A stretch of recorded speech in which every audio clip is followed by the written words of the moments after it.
warahmatullahi wabarakatuh. Waalaikumsalam warahmatullahi wabarakatuh. Ibu-ibu, kita di sini bertemu dengan pembahasan mengenai tentang pemanfaatan bantuan sosial untuk pencegahan anak stunting.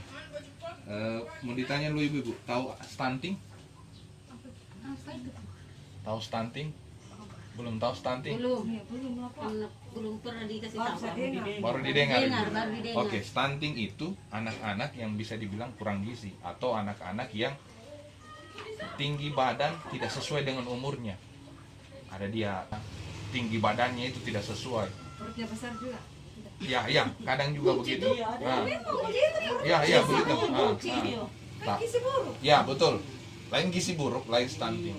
Stunting itu, penjelasan tentang stunting, umur anak tidak sesuai dengan tinggi badan. Jadi karena dia kekurangan gizi. Nah, di sini saya mau menjelaskan ibu-ibu tentang pemanfaatan bantuan sosial dalam pemenuhan gizi anak usia dini dan hamil. Nah, sekarang ibu-ibu tahu apa bantuan sosial yang ibu dapat sekarang? Apa? Yang penting. Bantuan sosial. Bantuan sosial. Mana uang lain? Beras. Mana lain? Budung. Sembako. Iya, sembako. Ya, bantuan yang ibu terima sekarang berarti PKH, BPNT, ya sembako. Iya, BPNT. Terus kemarin juga ada beras dari Lurah. ya beras per kilo dengan dari kelurahan berapa kilo? 10 juga ya, dari kelurahannya 10 kilo. Nah, ya, berarti kalau jadi PKH namanya BPNT ya.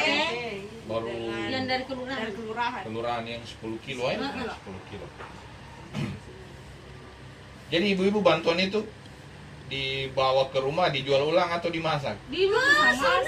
Masa sama Masa mau dijual lebih gak dimasak, dimakan. Kalau PKH ada bantuan dalam bentuk Uang. uang. BPNT Beras. beras dengan apa semua? Ada sayur-sayuran, Ada telur. ayam, ayam, beras, beras, ada kacang. tomat, kacang, ada kacangnya Iya, dan ada sayur-sayuran. jeruk. Buah. Oh, buah, oh ya buah ada.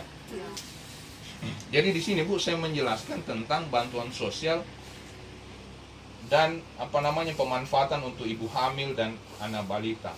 Dan dalam bantuan sosial itu dalam bentuk seperti uang tadi digunakan untuk membeli makanan, ya sayur-sayuran. Jadi untuk di halaman rumahnya ibu ada sayur-sayuran enggak? Seperti apa yang biasa dimasak di rumah?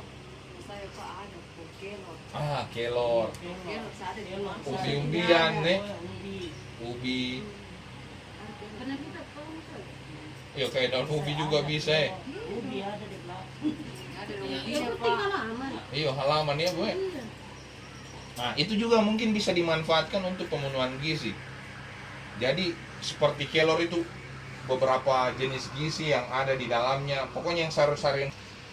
Jadi ibu, jadi tadi mengenai penjelasan sayur-sayur dan tumbuhan-tumbuhan yang bisa dimanfaatkan di pekarangan rumah seperti tadi kelor, umbi-umbian. Jadi pisang boleh. pisang banyak, pisang di belakang rumah. Mangga. Oh, iya. Ada mangga, ada pisang. Itu lebih mantap itu. Itulah ada lombo juga, Pak. Betul. Itu sini ada sama-sama. Tentang mengenai gizi seimbang. Gizi seimbang adalah susunan makanan per hari yang mengandung zat gizi dan jenis dan jumlah yang sesuai kebutuhan tubuh. Ada 10 pesan umum gizi seimbang. Yang pertama, syukuri dan nikmati keanekaragaman makanan Indonesia. Perbanyak makan buah-buahan seperti ibu katakan tadi, ada pisang di belakang rumah, ya. Terus dapat BPNT lagi, dapat apel, buah-buahan jeruk. Nah, terus di sini ya kacang. Terus di sini juga biasakan mengkonsumsi lauk pauk yang mengandung protein tinggi, yang seperti dalam BPNT tadi dikatakan ada ayam, ya kadang juga ada ikan, Telur. ya itu betul.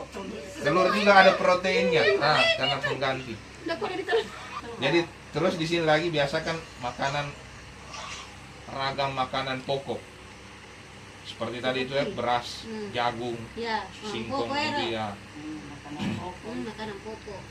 Nah, di sini juga Bu dibilang ya batasi konsumsi pangan yang manis, asin dan lemak. Maksudnya batasi, bukan dilarang, tapi jangan terlalu banyak. Gula. Ya, penyakit gula betul. Nah, terus di sini lagi selanjutnya ada namanya biasakan sarapan. Nah, Biasakan ya makan pagi itu dibiasakan karena supaya nanti kalau tidak ada betul Ibu. betul.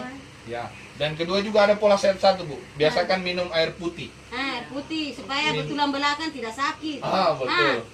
Satu hari itu 8 gelas. Bagus nih. Ah. Di sini saya mau tanyakan Bu, Ibu tahu apa MPASI? Biasa. MP ASI. ASI. Ibu yang hamil ya apa MPASI? Ayo.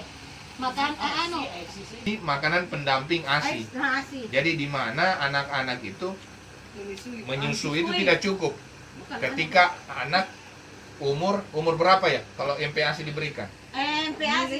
MPASI itu diberikan ketika anak umur 6 bulan sampai 8 bulan. Luar dari itu biarkan anak dari 0 sampai 6 bulan anak-anak tetap menyusui dulu ya. MPASI diberikan pada bayi untuk menunjukkan tanda fisik seperti bayi yang sudah dapat mengangkat kepalanya dengan tegak dan dapat duduk dengan bantuan, tertarik dengan orang lain, tertarik melihat makanan, menggapai makanan yang ada di depannya. Nah, jadi sampai di situ ibu-ibu sudah mengerti ya, tentang bantuan sosial untuk apa digunakan, baik itu anak balita dan ibu hamil. Ada yang mau ditanyakan? Oke Bu, jadi bagaimana tadi pemahaman tentang pemanfaatan tentang bantuan untuk ibu hamil dan anak balita dan ibu hamil. Bagaimana Bu? Sudah paham? Ada yang mau ditanyakan? Sudah paham Pak.